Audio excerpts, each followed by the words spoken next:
Ano yan gaw? Gibun-i ka? Kanina pa yan kamot ng kamot, Goy. Dili, uy. Iwan ko ba kung bakit nangatol ako? Nag-shave lang naman ako ng bulbul kahapon. First time mo bang mag-shave ng bulbul? Oo, Goy. Bakit ba? Ang pag-shave ba ng bulbul ang dahilan kung bakit ako nangatol ngayon? Malamang, isa yan sa mga side effect ng pangangati pag nag-shave ka ng bulbul. Bakit ba kasi nag-shave ka ng bulbul? Wala lang. Nakikiuso lang ako, Goy. Sa bagay, personal choice naman talaga ang pagtatanggal ng bulbul. Pero dapat mo din malaman kung anong purposes ng bulbul at ang mga side effects pag nagtanggal ka ng bulbul. Oo nga, Goy. Ano pala silbi ng bulbul natin?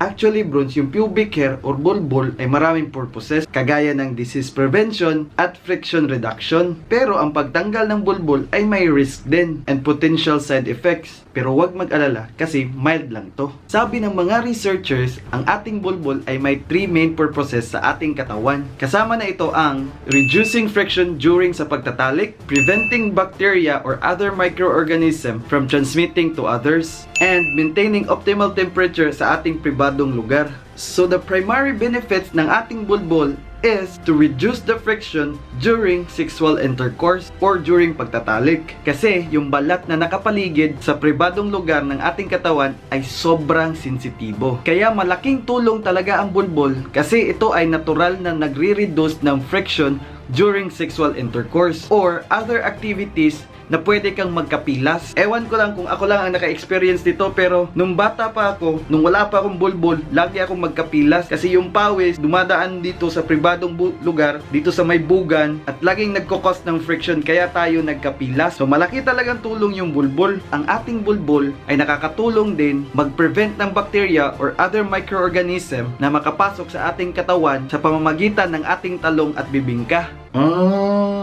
Pero Goy, sa tingin mo, malinis ba yung bulbul natin? Lagi kasi yan nadadaplisan ng ihi or pawis. Kaya most of the time, may amoy siya. Hindi yan totoo, bros, na ang bulbul natin ay madumi. Actually, ito nga ay nakakatulong para i-trap yung dumi at pawis, kaya natural medyo maasim yung amoy niya. Kagaya lang din ng buhok sa ulo natin. Kailangan din ng regular na paglilinis para maiwasan ang pangangamoy. Pero, Goy, ano bang dapat gamitin para maglimpyo ng bulbul? Shampoo or sabon? Depende mo na yan, gaw, kung saan ka mas komportable. But actually, okay lang din kung sabon lang yung gagamitin mo. Unless, kung may pangarap kang maging pinakaunang modelo ng shampoo para sa bulbul.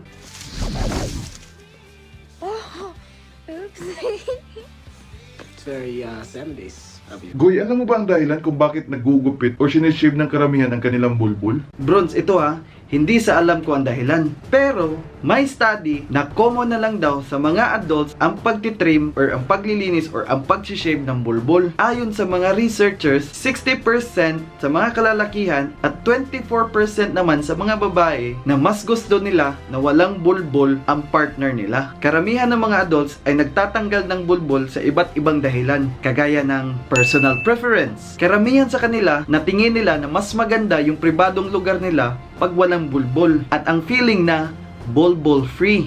Isa sa mga dahilan din is peer or societal pressure. May mga tao din sumusunod or nakikiuso lang kasi ito yung naririnig nila sa iba't ibang tao or nakikita nila sa social media na dapat or normal lang talaga na magtanggal ng bulbul. But ang pagtanggal ng bulbul ay isa itong personal choice. Makaka-influence din sa pagtanggal ng bulbul ang partner's preference. May mga partner talaga na mas gusto nila na wala kang bulbul para walang sagabal. But again, paulit-ulit ko itong sasabihin na ang pagtanggal ng bulbul is a personal choice. Kaya nasa iyo talaga ang final decision kung gusto mo magtanggal ng bulbul or hindi. Unless kung no choice ka na lang talaga kasi ito yung gusto ng partner mo at ikaw na marupok na gusto mo nang pumunta ng paraiso, magtanggal ka na lang ng bulbul. At ito naman ang mga risk sa pagtatanggal ng bulbul: itchiness or pangangati, potential injury kung ikaw ay gumagamit ng razor or gunting, burns from chemical removers, rashes, and infection.